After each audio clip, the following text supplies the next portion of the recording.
Welcome back to Accent Avenue. Today, we have a very special story. We are going to explore the beautiful, sometimes funny differences between the American accent and the British accent. Many English learners ask, which accent is better? The truth is, both are wonderful, but they have very different rules for pronunciation. To help us hear these differences, we are going to follow a short story about two men who meet in a cozy cafe in London. Harry is from Seattle, Washington, in the United States. He speaks with a classic general American accent. Arthur is from London, England. He speaks with a traditional standard British accent. Before we start their story, let us look at the three major linguistic battlegrounds where these two accents meet. The three golden differences. 1. The R sound, rhotic versus non-rhotic. This is the biggest difference of all. The American accent is rhotic. Americans always pronounce the letter R when it comes after a vowel. Harry says car, park, and water. His tongue pulls back tightly. The British accent is non-rhotic. People speaking standard British English do not pronounce the R after a vowel sound. Instead, they stretch the vowel and let the R disappear. Arthur says ca, pock, and water. His tongue stays flat and relaxed. 2. The A vowel, flat A versus broad A. For words like ask, bath, can't, and half, the American flat A, ah. Harry opens his mouth wide and flat, like the A in cat. He says can't and bath. The British broad A, ah. Arthur drops his jaw down and makes a deep, round ah sound, like the doctor asking you to say ah. He says can't and both. 3. The middle T sound, flap T versus true T. When a T sits in the middle of a word between two vowels, the American flap T. Harry relaxes his tongue. The T sound changes into a quick, soft D sound. He says biter and water. The British true T. Arthur keeps the T incredibly crisp, sharp, and spitfire clean.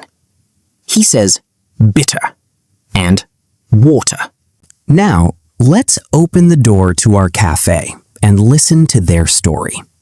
It was a rainy Tuesday afternoon in London.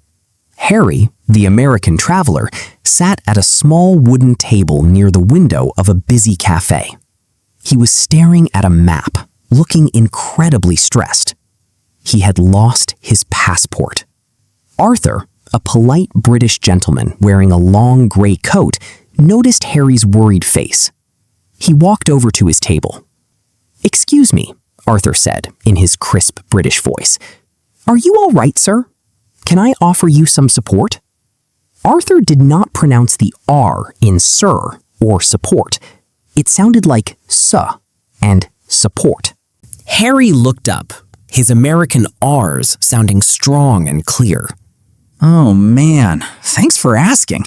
I'm in a hard partnership with bad luck today. I think I left my passport in a car." Hear how Harry pronounced every single post-vowel R? Hard, partner, passport, car. "Oh dear," Arthur replied, dropping his jaw for a broad British A. "That is a path to disaster. You can't travel without that." Arthur pronounced the path as path and can't as can't. Harry blinked, repeating the words in his own flat American accent. "Yeah, I can't find it anywhere. It's a real path of thorns." Arthur smiled warmly and sat down to help Harry search online for the nearest embassy. To calm Harry's nerves, Arthur decided to order some drinks from the waiter. "Could we have some water and a bottle of hot tea, please?" Arthur asked the waiter. Arthur's T sounds were sharp and clean.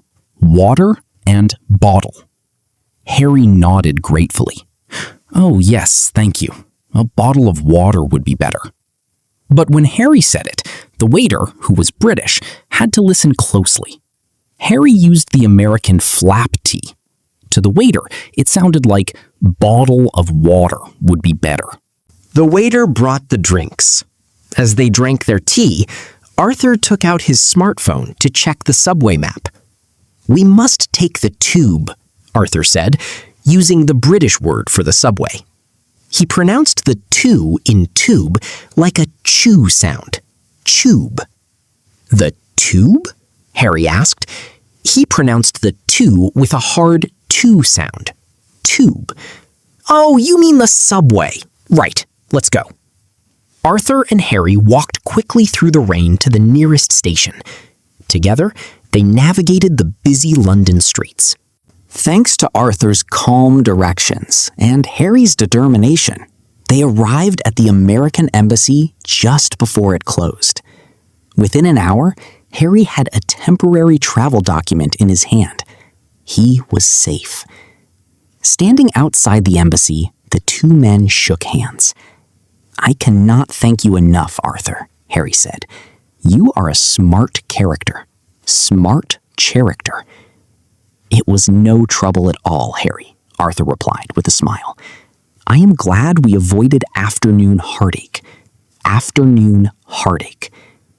They spoke the same language, but their accents told the beautiful, distinct stories of two different sides of the world.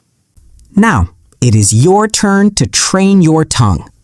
We are going to practice the exact same sentences twice. First, we will practice with the American accent. Strong R, flat A, flap T. Second, we will practice with the British accent. Silent R, broad A, sharp T. Listen carefully to the shifts in rhythm and vowel shapes and repeat during the 3-second pause. General American practice. I can't find my passport. Pass me a bottle of water, please. He drove his car to the park. This is a better path to take. Standard British practice. I can't find my passport. Pass me a bottle of water, please. He drove his car to the park. This is a better path to take. Fabulous job! By switching between the American and British accents, you are training your brain and your vocal muscles to recognize the subtle keys of global English. Keep practicing, keep exploring these characters, and I will see you in our next pronunciation lesson on Accent Avenue.